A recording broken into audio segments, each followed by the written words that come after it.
Time for you to meet your optimization friend, the SEO. SEO is a form of action or process to generate traffic from the organic or natural results of your search engines. Organic or natural results are unpaid search results based on the relevance or hit of your search. These results are determined by Google's search algorithm to detect the site most optimized to their criteria and your search. Sometimes you can even see snippets, as Google calls it, from an optimized site. What is the algorithm behind Google search for SEO, you ask? We will uncover that during our special step-by-step on how to optimize your site. For now, here's a better picture of these organic search results. Say, for example, you look up in Google browser on how to publish your own book or simply publish your book. You'll see up to 10 search results from this first page. As you can see, the first 4 results have ad labeled beside their link. These are paid traffic ads or simply non-organic results. Further down, as mentioned before, you may even see snippets linked to a site. According to Google, snippets are programmed to extract a portion of what users would see on your site. This featured snippet helps boost the user's attention to your site. This is what most online marketers are aiming for because it lasted longer than paid traffic ads. A recognized page by Google as a form of organic search results, and it's all thanks to SEO. For example, this snippet from lulu.com on Publish Your Book in 6 Easy Steps. The information given is just a gist of what this website is offering, and it successfully grabs users' attention. Clicking this link would add traffic to lulu.com. Most online marketers and online business owners would love to see their products or services to be the very first page of Google's search results, or even better, the featured snippets. Who doesn't? That would mean your page is successfully optimized to grab Google's attention and put them on top of their search list. The clicks you received from users are all that matters. Their clicks are your traffic. Research shows that 70% of Google users wouldn't even click the second page of their search results. If they can't find it in the first page, they would retype their search using different relevant keywords. Thus, the cycle continues. So let's do a small recap of SEO. As mentioned, it is a process of getting that unpaid organic result from your browser, in this case Google Search. These search results are driven by Google's complex search algorithm or criteria to be found by users. Given your website is search engine optimized, of course. SEO allows online businesses to thrive by generating audience or traffic, using the user's click. The more clicks you receive, the more traffic will be generated to your site. To do so, you will need an effective optimization. This is where you uncover effective steps to fully optimize your site to generate traffic you desire. First off, ask yourself, what exactly are you trying to optimize? Or if you've tried SEO before and it didn't produce results, what should have been optimized? Identifying exactly what you, not anyone else, but what you want is important to get traffic, because those optimization options will be converted into keywords, phrases, tags, and even categories that in turn will be your most important ally in SEO. Remember how Google has a search algorithm? Experts have been trying to crack the code of Google's ideal optimization search, and they concluded that it is truly a peculiar process. Sure, there's more than just Google as your web browser of choice, but Google is strongly monopolizing the browsing game. Statistically, most online marketers are aiming for Google's search recognition. Some of them go to the extent of researching Google's search ranking process, and they've managed to discover 2 agents that influence its tracking system. The first agent that you'll need to be familiarized with is the on-site optimization. This agent is known as the process of ensuring that your own site would achieve a certain recognition level by both search engines and your viewers. The approach is direct. All you need to do is optimize your site within the site itself. How do you do that? You will need to ensure that you put the right keywords, phrases, categories, or even tags. Why? Well, Google will need to know the subject matter of your site in order to steer it to the right search results. I'll give you an example. Say you have a blog post in a common area known as the WordPress. In it, you have a post that talks about how to publish your own book. The most important keyword lies in your title. Would you write your title differently? Yes, you may, but keep in mind that you will need to be direct and concise. Something like publish your book in 30 days or the art of publishing your own book. Similar keywords are maintained in both titles, publish book. When it comes to categorizing or tagging your post, you'll need to reflect your title to fit with the subject matter. This would ease the locating your site process by Google. This is one of the basic formulas you could easily solve within your site. All you need to do is identify the words you want to optimize the most and do so on site. Simply add new category under the Categories and Tags section. Tags, on the other hand, can be anything relating to your post. It's mostly used to associate more specific keywords with your post. You can use words like publish, book, self-publish, to name a few.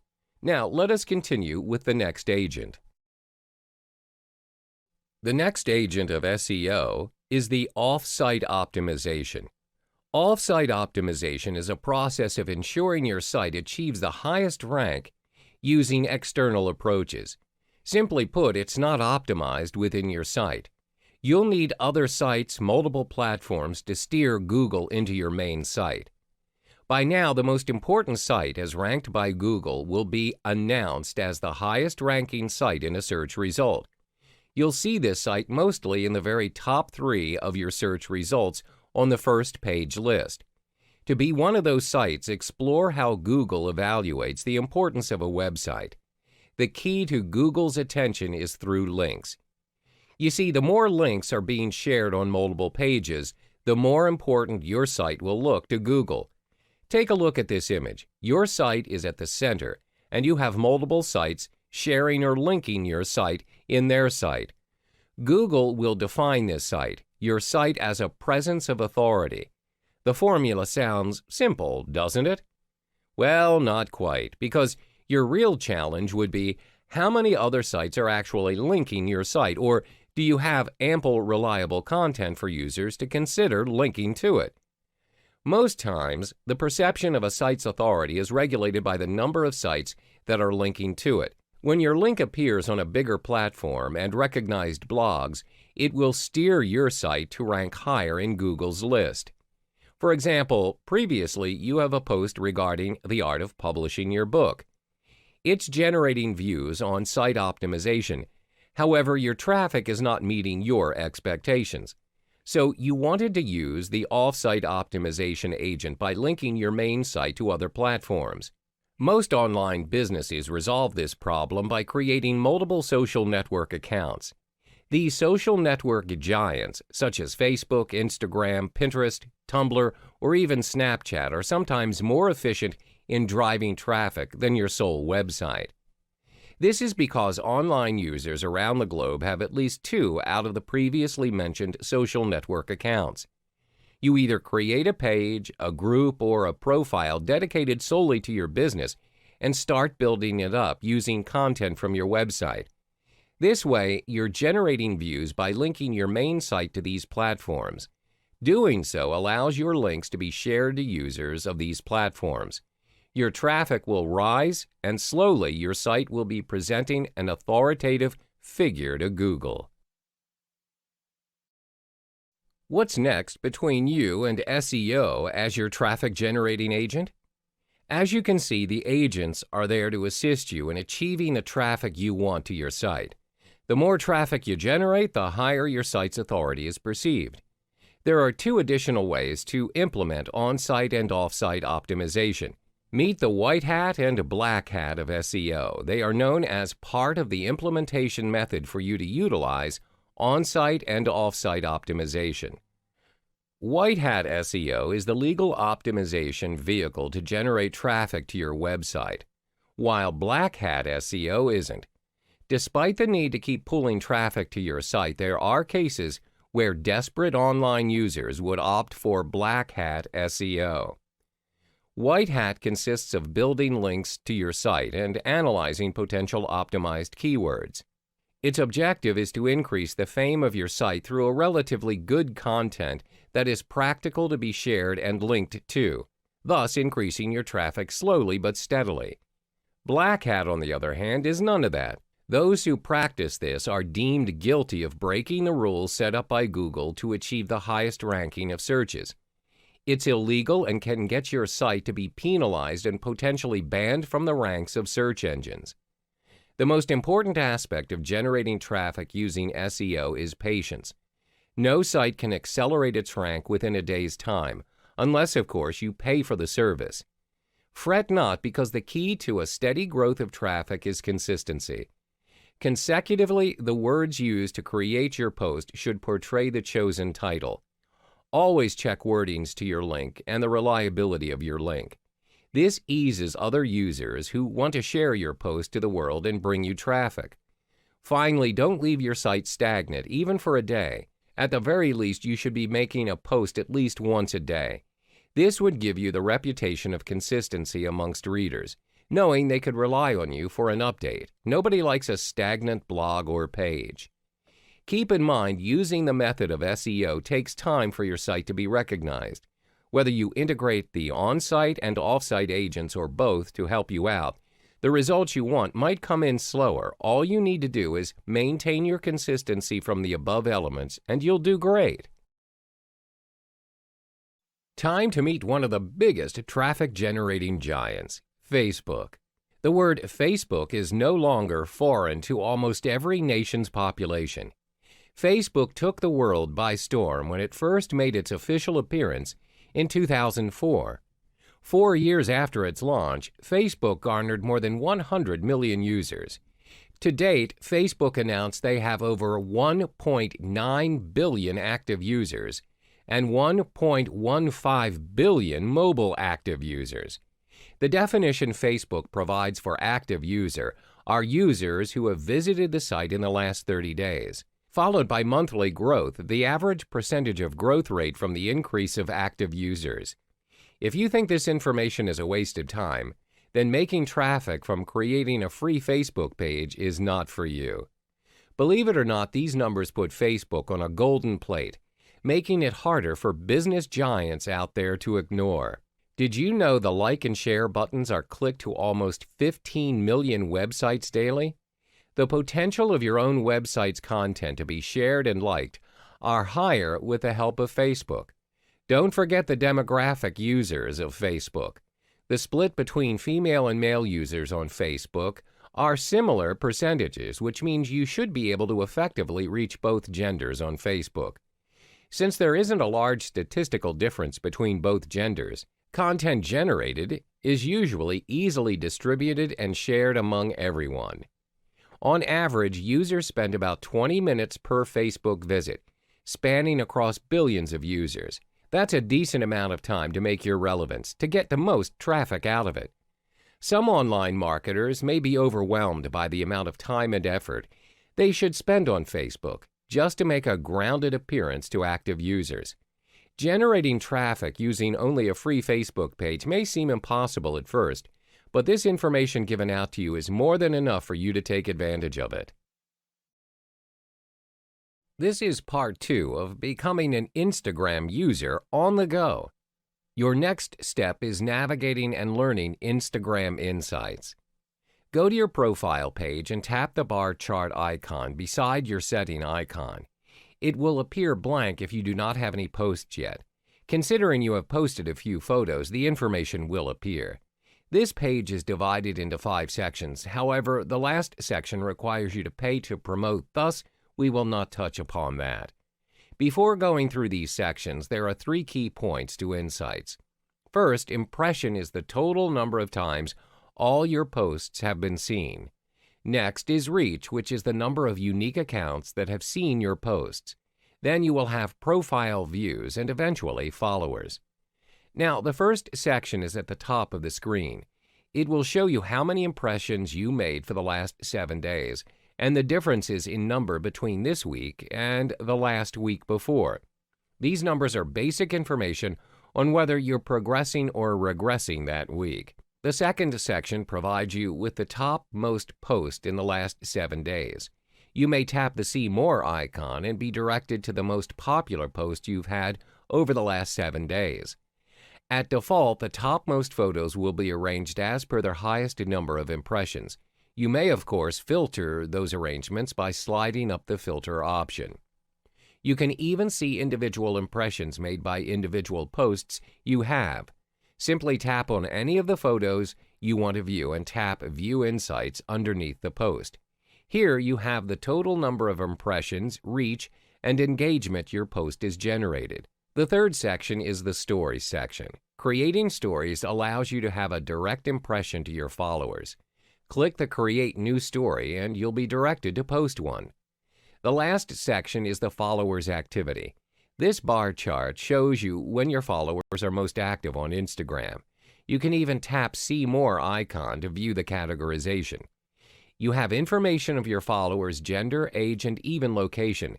Plus, you have a bar chart of probability on when your users are most likely to log in hourly and, of course, daily. So, what comes after all this information? If you've just posted several posts already, it's time to evaluate the information you've garnered using Insights.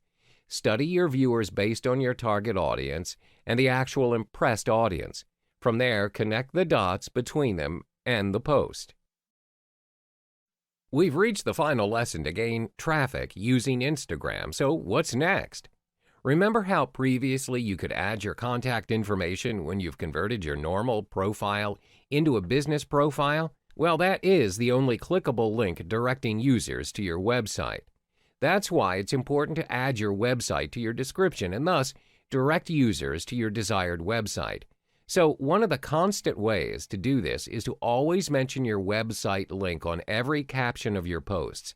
Ever seen posts with check link in bio or link in bio? They're trying to drive users to their main page. For example, if you're doing a sales promotion, make sure when you share a post with a link in bio caption, you've updated your URL to direct users towards your sales promotion page. The process is similar if you've updated your blog or are launching a new product or anything else for that matter. Other than captioning your post, you need to tag it. There are numerous tags going on around the internet at the moment, but the usage and popularity of a tag is different across social networks. Research shows on Instagram the most popular used tag is #love.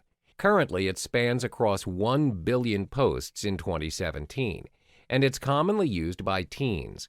What comes next after #love is #social and #foodporn.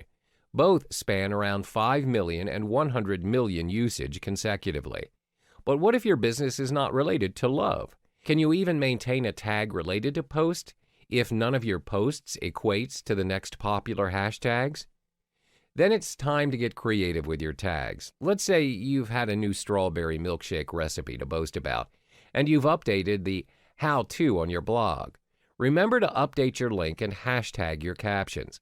So instead of #strawberry milkshake recipe typed without space, try individual hashtags for each word like #love, #strawberry, #milkshake, #new, #recipe, #foodporn. That way, your hashtag will span across differing word searches instead of one full sentence. It'll be easier for the users to find your posts this way. Interesting? This is how you generate traffic, not only to your Instagram profile, but to your main page as well. Try it out. The whole purpose is for you to study the pattern of your users and anticipate their needs in your future posts. Introducing your most creative traffic method making, Tumblr. Tumblr acclaimed itself to be one of the world's most creative websites, creating a community where free speeches reign supreme. Ever since it existed, Tumblr is committed to celebrating the creativity of its users. This is the place where users connect with others who share their interests. Their mobile application itself has been downloaded over 50 million users worldwide in 2017.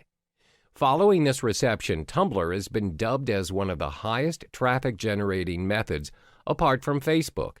This is thanks to its unique crowd and the opportunity given to the crowd to reflect who they are, what they love, think, and believe. According to Tumblr, their community creates at least 90 million posts each day. What makes it different from Facebook? It sounds like another social network platform to you, doesn't it? Well, remember Friendster and MySpace? Studies showed that users of these social network giants even labeled Tumblr as an upgraded version of both. And that's not all. Did you know the trending word GIF was made official thanks to the community of Tumblr? That's right, Tumblr created a trend that made it impossible for the online community to ignore.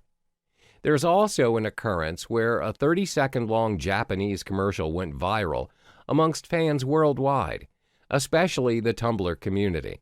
Despite it only being a commercial, it spread like wildfire on Tumblr, generating traffic across multiple hubs. Fans worldwide expressed their interest in the commercial by creating a blog post on Tumblr, fan fictions, and even online petitions calling on the studio to finally make it into a full animation series. That animation is titled Free. These are proof on how powerful the Tumblr community is. Famous brands have recognized its potential and have decided to register themselves to Tumblr. The list includes Calvin Klein, Disney, Adidas, Coca-Cola, and Sesame Street, to name a few. Hi and welcome back. In this module, we cover Pinterest, your virtual pins and board. This awesome application defines itself as the world's catalog of ideas. Pinterest offers users the chance to own an online bulletin board on their own. Users can keep almost anything they find on the internet and pin it on their boards. Blog posts, videos, ads, and news, anything with active permalinks, are shareable using Pinterest. Many users are inspired by Pinterest, and this includes online businesses. In fact, almost 50% of U.S. online shoppers have made purchases recommended by Pinterest. Pinterest has also proven its capability to attract customers to various online businesses, thus increasing sales. Let's have a look at this image. This is Pinterest, the new social network kid who just moved into the social network block. This interface may be unfamiliar to some of you, but did you know Pinterest grabs more than 1,000 viewers in a minute? Pinterest was only launched in 2010, and within 5 years, it managed to get more than 15 million viewers and an increase of over 145% of users since 2012. According to studies, 2 years after its launch, Pinterest was dubbed the new leading referral traffic generator at an increase of 3.6%. Twitter is barely edging over 0.1% towards the newcomer within the same year. Their mobile application itself has been downloaded up to 100 million users in 2017. Most giants out there like National Geographic, Amazon.com, and even Nike Women have already signed up for Pinterest. Hello and welcome back. In this module, you learn how to set up your Pinterest account and start pinning. Like any social network application, you need an email to register. Click the Register button and you are directed to a page requesting for the necessary information. Once you've filled in the required fields, you will be prompted to choose the kind of theme or pins you'd like. Pinterest automatically fills up your home page with the theme of your choice. Then you're directed to your profile page. It's a simple page, as you can see from this image. The most important thing you need to do is brand yourself. If you're an online business, make sure you put your business's logo and relevant branding photos as the profile picture. Then fill in the About section of your profile. For example, we have Nike Women. As you can see, they shared links of their main website to direct traffic to it. Below it is the description of the Pinterest account. Supposedly, you would find the equipment and motivations you need to push your training to the next level. It portrays ample clarity of what users will expect when they visit the profile. That's an example of how you want to describe your Pinterest profile. So take it up a notch. All you need now is to create your own boards. Your boards can be anything so long as you label them according to your objective. There are no black and white rules on how you want to name your boards, but it's crucial for you to understand that Pinterest's search is based on keywords and tags. Say, for example, your business provides recycling services, and one of your boards is labeled Recycling 101 or Recycling Act Around the World. Both titles contain the subject matter of your profile, which is recycling. When users look up recycling ideas, your boards are shown in the search list. Notice how most social network hubs have their own unique interface and user options. Some of them coincide with others, but some are exclusive only to them. So before setting up your own Pinterest account, here are some of the unique slangs you need to be familiar with. This helps you to utilize and optimize Pinterest. The key factor of Pinterest is its pin and its board. The idea is to provide you with a virtual board which you can pin anything endlessly. The pin or save button will allow you to save interesting stuff you can find in Pinterest onto your boards. You can create multiple boards in Pinterest and name them accordingly. Another unique option for Pinterest is the Tried It button. It signifies your action towards the pin that you saved, whether you've tried it or not. The common options in Pinterest are the Like button and the More option button. They allow you to download the image, report the pin, or even copy the link of the pin. Finally, the Add Pin button, or commonly known as the Add button. Hi, and welcome back. Your profile is nothing without any relevant boards reflecting your business. Consequently, a board is nothing without the Pinteresting stuff inside. You'll need pins. These pins are the main key ingredient to generate traffic for you. What are pins exactly? They're posts, images, links, news, anything with a permalink that are posted in Pinterest. If you notice, Pinterest is a visually driven application. Every pin is reflected by a certain image. That image will be the front line of your post. It's supposed to attract users to click your pins and actually give it a like, repin, and a follow, a purchase, or a click to your main site. These are the items you need. Say, for example, your recycling service company has a main website allowing users to interact further with your staff and purchase available recyclable items. You want to promote users into buying this new recyclable notebook, and you link it to your Pinterest account. Step 1, go to your Pinterest profile page and click the Add button on the top right of the screen. You've got 3 options to choose from: a new board, add a photo, or website. Adding photos gives the option to upload a photo from your current device. Since you're linking a website to market to users, click on the website option. Add the link of your website into the box provided. Once you paste the link, Pinterest automatically detects relevant images from the link. Choose the most significant image. Next, choose your preferred board to put that pin into. If it falls under your one-stop recycled store, for example, click on that board and notification. It'll pop up notifying you that you've successfully saved it. Sometimes you receive a prompt if you want to save other pins. You may do so, but if you don't, click the X button on the top left corner of the prompt window. If you want to edit your saved pins, click on the pin and you will see 5 options underneath your pins. Click on the pencil image button to bring up the Edit Pin window. Once you've done, click on the Save button and you're all set. However, how does Pinterest assist you in generating traffic using the pin you just created? When will you know that it's being liked, repinned, or even shared? We will cover this in our next module. Hello there, and welcome to the Big Traffic Fire Sale course. In this particular module, we'll be talking about how you can generate traffic effectively via Google AdWords. It doesn't matter if you have zero to little knowledge on generating leads, traffic using this method, as this course will surely equip you with the answers that you've been looking for. It'll also add value to what some of you seasoned users already know. So what is Google AdWords and how do you utilize it to generate traffic? Google AdWords is Google's own advertising service, which allows you to play search results for your own website or landing page. The search results for your product or service will appear on the search engine results page, the SERP, which you would have to pay a certain amount to get your results displayed. For some of you who are still new to the internet marketing scene, Google AdWords is one of the easiest and practical ways to generate traffic to your landing page. Contrary to popular belief, the steps are actually quite simple and are not as pricey as some may perceive it to be. Where are my advertisements displayed? How is it displayed?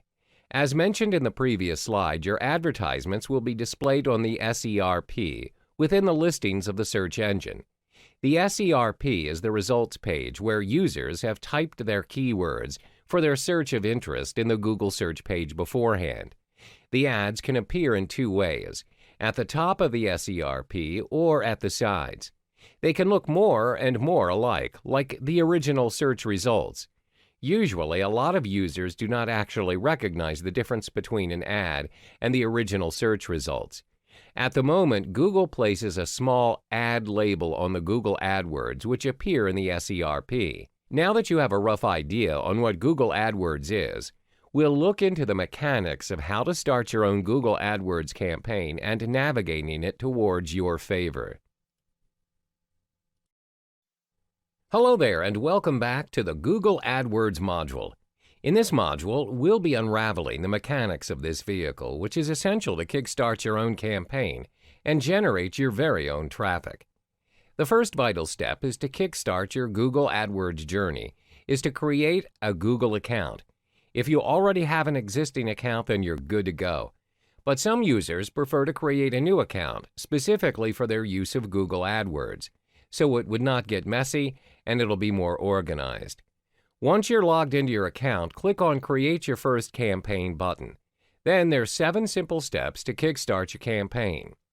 1. Select your campaign type and name. 2. Choose the graphic location where you want your ads to appear. 3. Select your bid strategy and set your daily budget.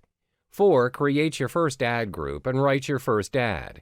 5. Insert your keywords into the keyword field in your account. 6. Set your maximum cost per click.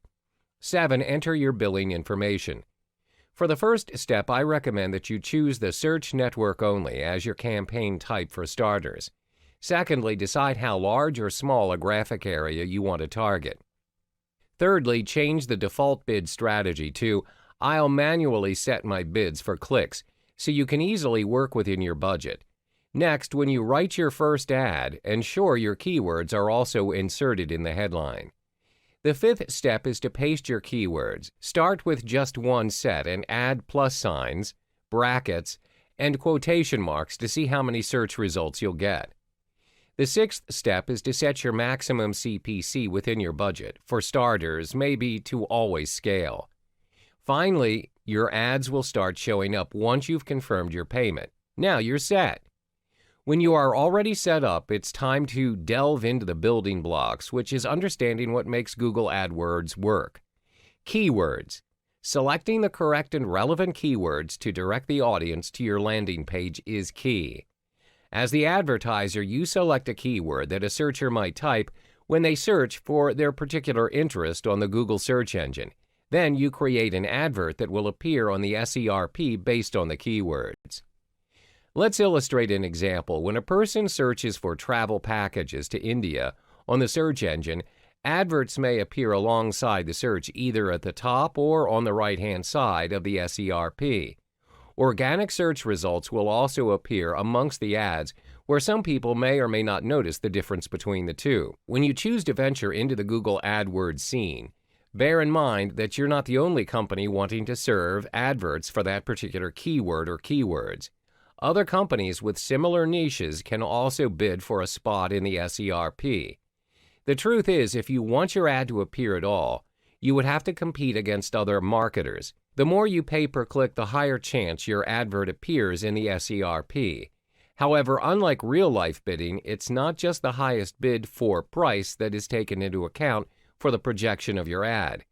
Google also measures your ad by quality score, which we will unravel in the next chapter. Welcome back. In this module, you'll learn 2 major components that determines the success of your adverts: the highest bid and quality score. Now, let's understand the basics of bidding. Let's say most of us here have started out with our AdWord campaigns. First and foremost, you want to ensure that you spend within your budget, and for starters, it's common to bid your price referring to cost per click, CPC. In this context, CPC simply means that you pay for the amount of clicks on your advert. Google allows you to pay the maximum bid amount of your chosen keyword, or if you have a tight budget to keep, you can always choose the automatic option. Google will automatically select the bid amount for you within your budget, which is known as maximum cost per click bid. Google will then provide you the most possible clicks within your budget. There is no fixed rule for the bid amount that you should be paying.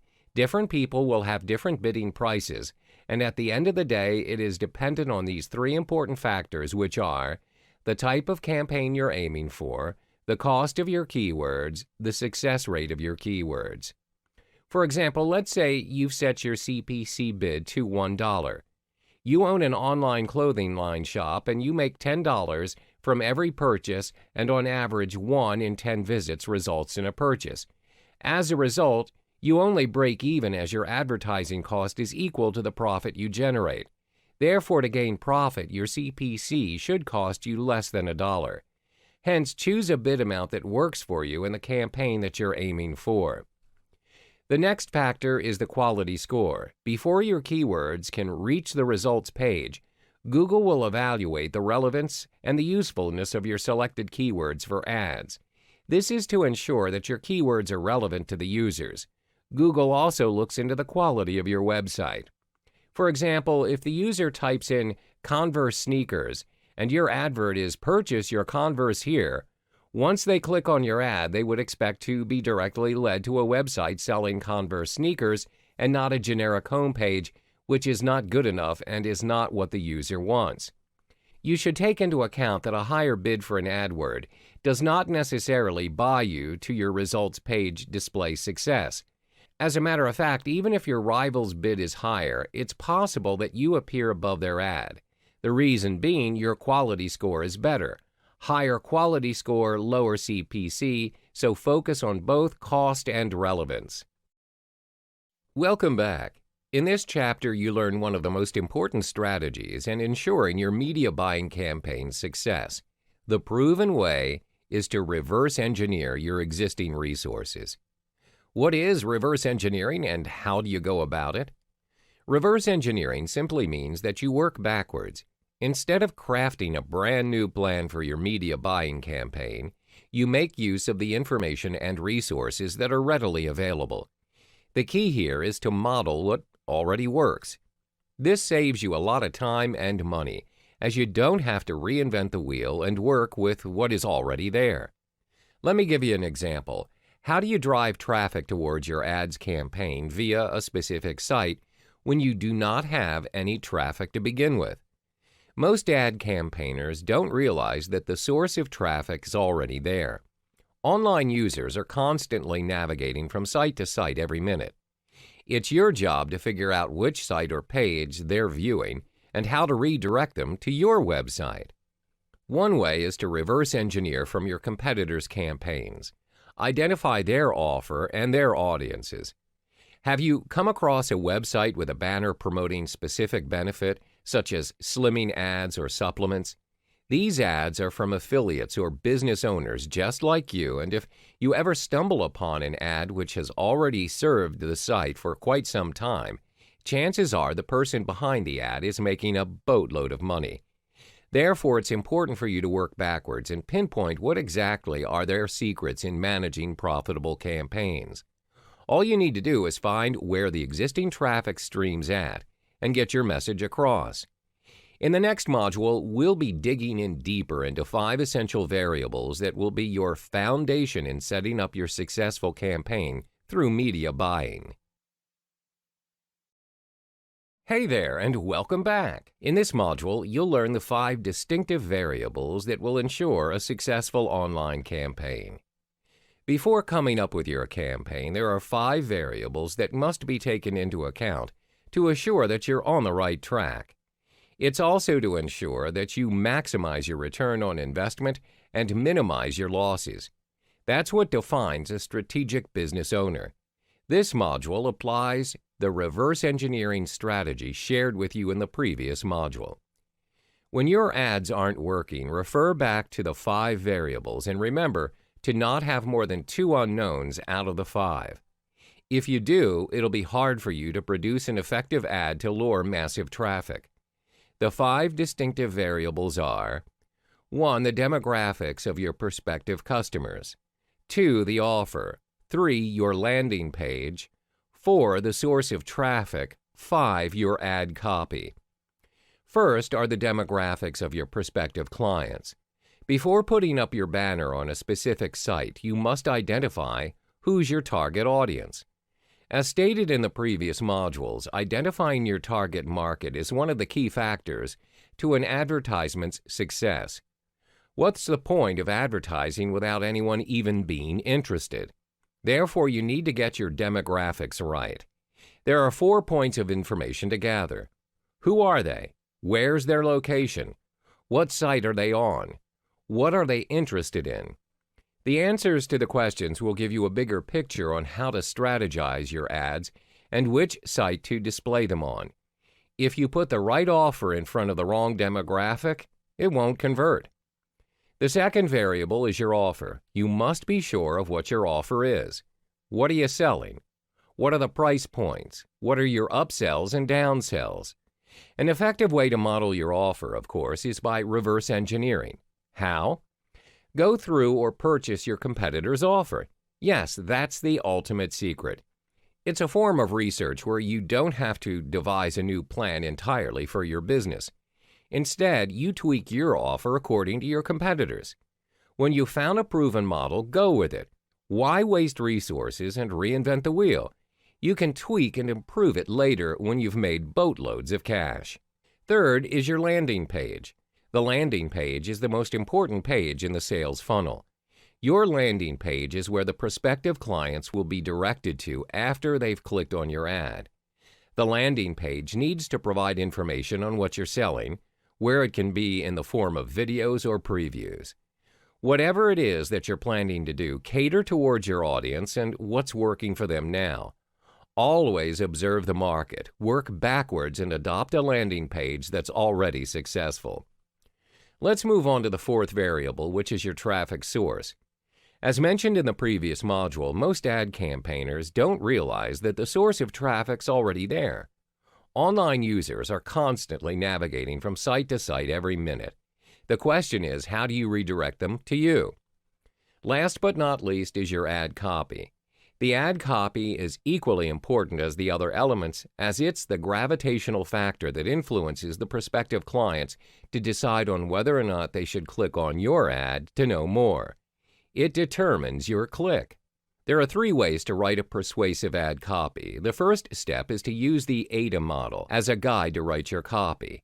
AIDA is an acronym that stands for Attention, Interest, Desire, and Action. It's an approach used by advertisers to describe different phases of consumer engagement with an advertisement. The second step is by commanding attention to one big idea. This means that you need to focus on your headline. The headline will be the first thing your consumers look at, even before an image. A good headline focuses on your biggest product benefit. Thirdly is by promoting readability with short and broken sentences. Your sales copy needs to be easy to read. Your readers don't want to make an effort in reading your content. Remember to master these 5 variables and maximize your potential by reverse engineering. Hi there, and welcome back to another module of the Media Buying series. In this chapter, you'll learn the importance of identifying your direct and indirect competitors. When you venture into any business, there's always competition.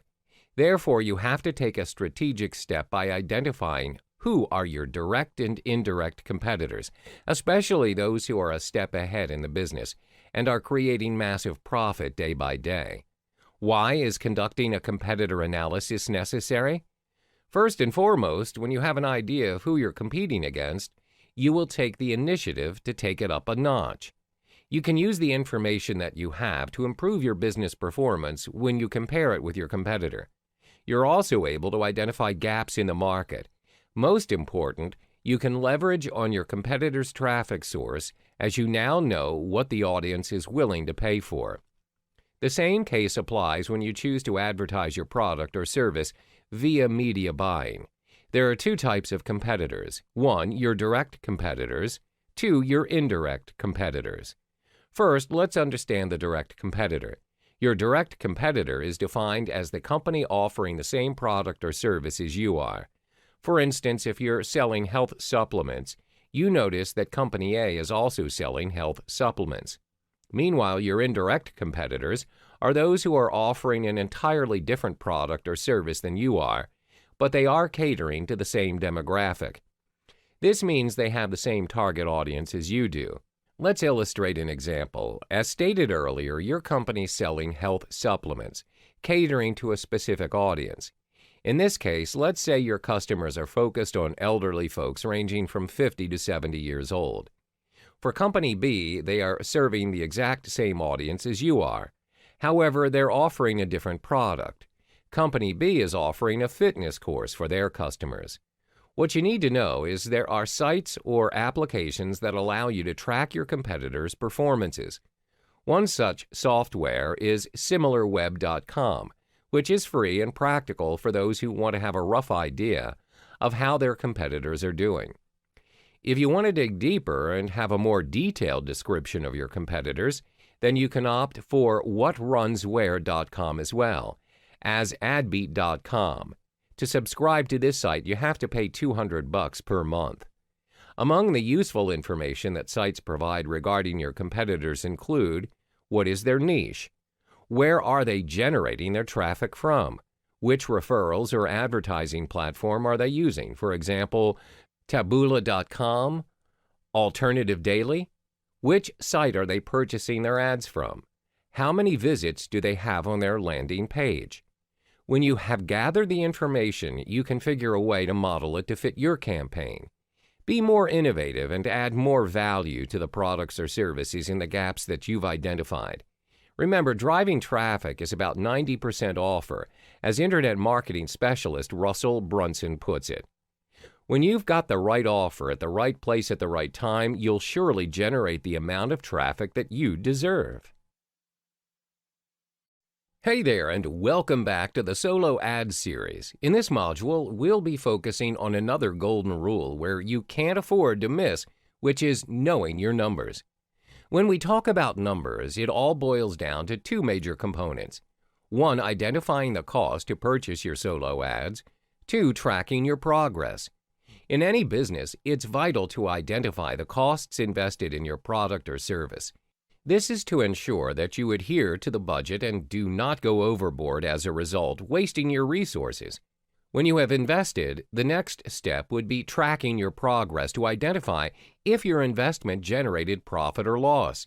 Now, some people may think it's unnecessary to track your progress when you're only dealing with solo ads, but trust me, it pays to be systematic and calculative, especially if you want to go big.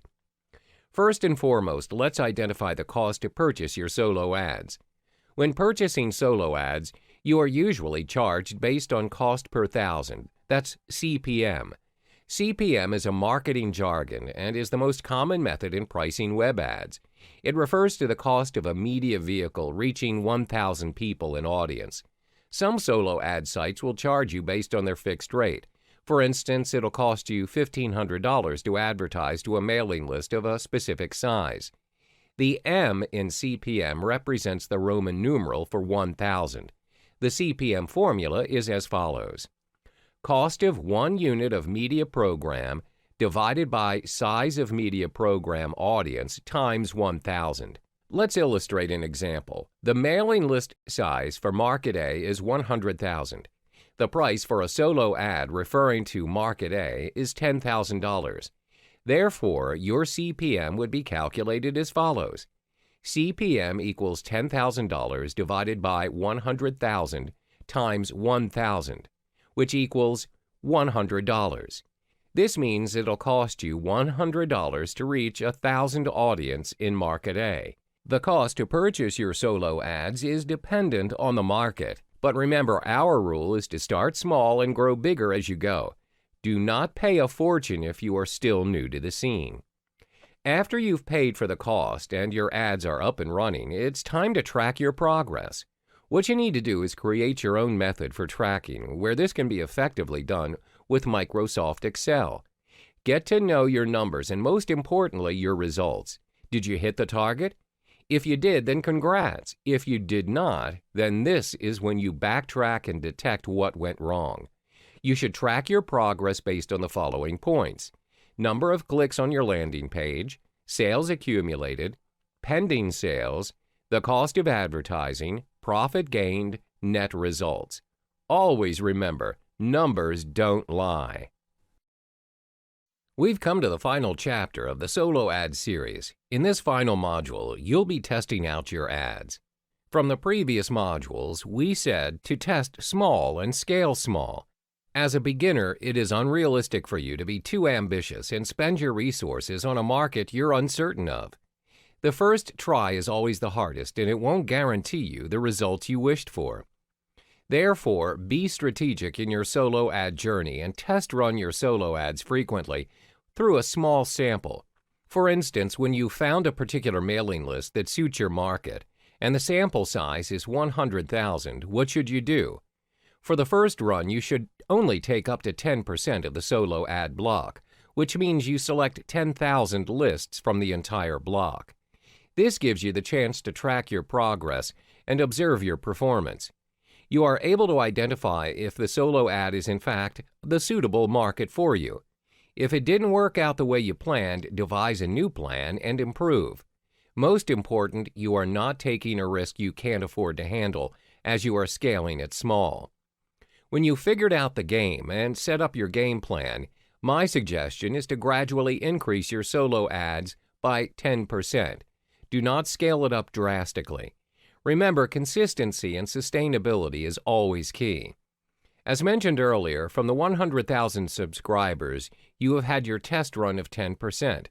Continue to purchase the next 10% from the same block and test run your ad again. If you found out it is working for you, then go for the next 10%. This is how you should test run and scale your solo ad if you're relatively new in the internet marketing scene. Keep going and increase your momentum by 10%. Once you've got the hang of it, it's smooth sailing from there. Test small, scale small, and then go bigger.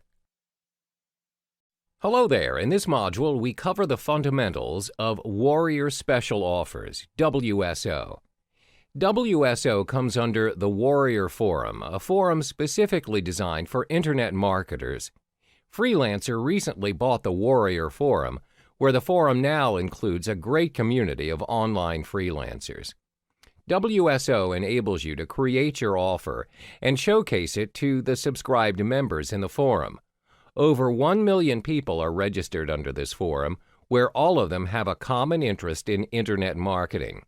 This forum caters towards two different audiences. One, people who create their own products in the internet marketing niche, internet marketers, and two, people who are interested in purchasing internet marketing products. The Warrior Forum is a platform which allows internet marketers to promote their latest offers.